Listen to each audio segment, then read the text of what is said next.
नैबे सुबुंखौ सिनायना ला मुं लैहोर लैहोर गयारी बीपीएफ राजखान्थि हान्जानि लाइमोन गांखंनि सासे दैदेनगिरि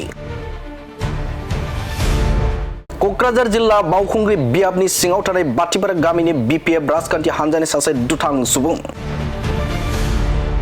इउपिपिएल राजखान्थि हान्जाया बिजाथि फोसावनायखौ सहायनो हायैनि बीपीएफनि गुन्डागिरि आखु इउपिपिएलनि मददगिरि नखरखौ गाग्लोबनाया सोलिजेनबाय थांनाय हरनि समाव माखासे बीपीएफनि गुन्डा फालोखौ लानानै लैहोर लैहोर गयारिया गाग्लोबदों बाथिपारा गामिनि गंब्रै इउपिपिएलनि मददगिरिनि न'खौ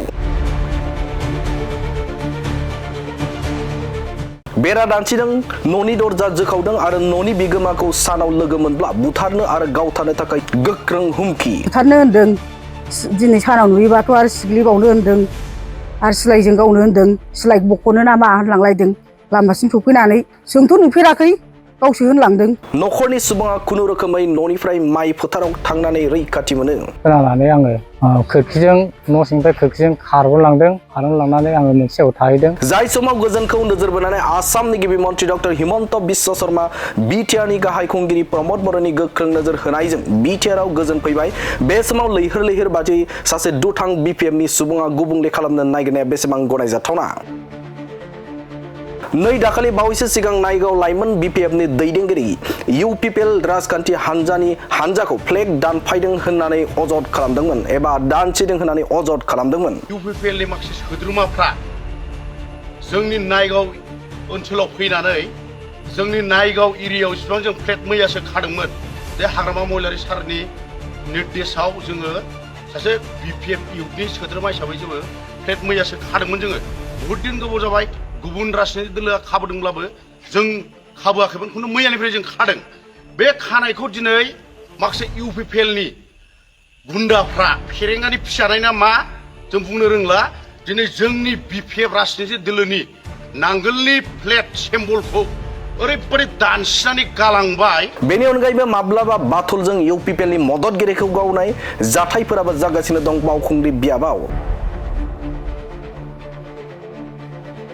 बेफोरबायदि नेहाथ दुथं सुबुंनि सायाव आसाम पुलिस आसामनि गिबि मन्त्रि डक्टर हिमन्त बिश्व शर्मा बिटिआरनि खुंगिरि प्रमद बर' मा राहा लागोन बेखौ फैबाय थानाय समावसो मिन्थिगोन नाथायबा गोजोननि बार बारनाय समाव असान्थि खालामनो नाजानाय बा नायगिरनाय सुबुंखौ गोख्रों राहा लागोना पुलिस बिफाननिफ्राय थार बिजिरनायखौ मोनगोना दुखुथिया नखरा बे मोनसे गिदिर सोंलु जानानै थाबाय नाथाय बे समाव नखरनि सुबुङा अजद होनाय बायदिब्ला गामियाव बाथिपारा गामियाव लैहोर लैहोर गयारिया सिगांनि सानावबो गोबांनो गुन्डागिरि आखु आरो गुन्डागिरि एबा दुथाङै हाबा मावबाय थायो होननानै अजद खालामनायखौ नुनो मोनदों आरायथानिफ्राय मावखांनानै थांनानै आरो थिनथासोआव लोगोफोर लानानै बुख्रुब बुसि खालामफैबावदों बेखौबो आरो बिनिफ्राय थांखांनानै खयथासो जाखोमोनथाय गारि गंनै थांनानै आरो फैफिनबावनानै साहानि न'खौ जोनानै निगिरबावदों बे मानसिया दरजाखौ जोखावनायाव गाबाय दरजाया माबाबाय गेवबाय ओमफ्राय हाबनानै निगिरबाय न' सिङाव हाबाखै आरो पर्दाबो लानानै नाहरदों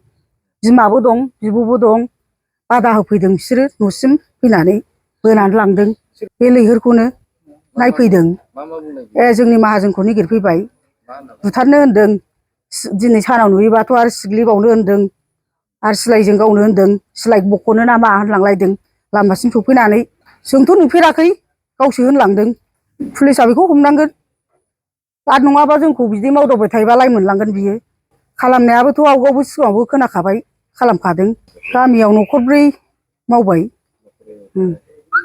बीपीएफनि साबेसे फैदों जोंथ' नुवासै जायखिया होननायाव बिमा होनहरनायाव बुरजायानो जागोन बिमा बिफानि खोथा लाला नामा नोंसोर होननायाव बुरजायानो जागोन बिसोरो हारसिंबाथ' बिदि होननाय नङामोन बिमायाबो बिफायाबो ओंखारबोदोंमोन बैसिम ओमफ्राय उनाव बिब'खौ लानानैनो बिसिम फैदों दानो माने आखायावलाय जेबो गैथ'वामोन मा खालामलांगौमोन बेबा नागिरना मोनोबा खालामनाया बिदिनो बेखौल'सो दानसिदों ओमफ्राय दरजाखौ जोनाय जाबाय आरो गाज्रि होनलांदों बासायाथ' लाजाखाया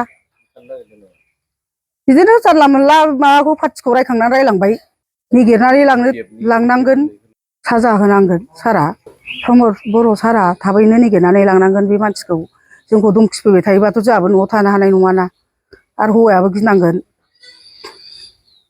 ओरैनो न'खराव रावबो गैया मानो गिया जानो बिदि खालामफैनायखौ खुनुदिन खालामजाफेरा थाबैनो निगिरनानै लांफैनांगोन हैनो नागिरदों। आंनि मुङा मेरगा बसुमतारी, गामि बाथिपारा। जानाया नैबे खाथिनि लैहोर होननाय गथ'आ आंनि न'आव मोनानि 2:30 बाजियाव फैनानै दरजा बुफैदों। दरजा नैबे बायरानि दरखौ दानस्रिफैदों, बुफ्रेफैदों। बेनि उनाव आङो बेखौ खोनानानै आङो खोरखिजों न' सिंनिफ्राय खोरखिजों खारबोलांदों। खारबोलांनानै आङो मोनसे जायगायाव थाहैदों। थानानै बेनि उनाव आं मिथियासै आरोखि। बेनि उनाव दा आंनि हिन्जावआ बेनि उनाव मिथिगौ। लैहोर लैहोर होननाया बाथिपारानि आंनि न' उसुंसेनि खाथिनिनो। माबे हान्जानि? BPF हान्जानि। नाथाय माने मोनानि सौथि आंथ' नुवासै, जायखिया दानस्रिलांदों, बुफ्रायलांदों। नुदों आङो बेखौ। रावबो हमनो हाखायो। रावबो हमनो हाखायो आरो नुखादों आङो बे मानसिखौ बुफ्रायफैनायखौ। बिथाङा हारसिं फैदों? हारसिङै माने आं बेखौल' नुदों, बाहेरायाव मानसि दंमोन, राव खोनादों। पुलिसफोरखौ माने आङो बेखौनो खावलायो, बेखौ थाबैनो ग्रेप्टार खालामनांगौ। बेलेग जायगायावबो खालामबावदों, मोनसे मोननै मोनथाम जायगायावबो खालामबावनाय दङ। इउपिपिएलनि सापर्टारखौनो गासिबो खालामजोबदों। दादागिरि आगोलनिफ्रायनो एसे खालामबाय, माबा लाबाय थायोमोन। इउपिपिएलनि सापर्टार माबाफोरखौ आक्रमन खालामो। बे समाव सारनिसिम आङो बेखौनो खावलायगोन, सारा जाहाथे बे दुष्टामि खालामनायखौ थाबैनो जेरा सास्ति होयो।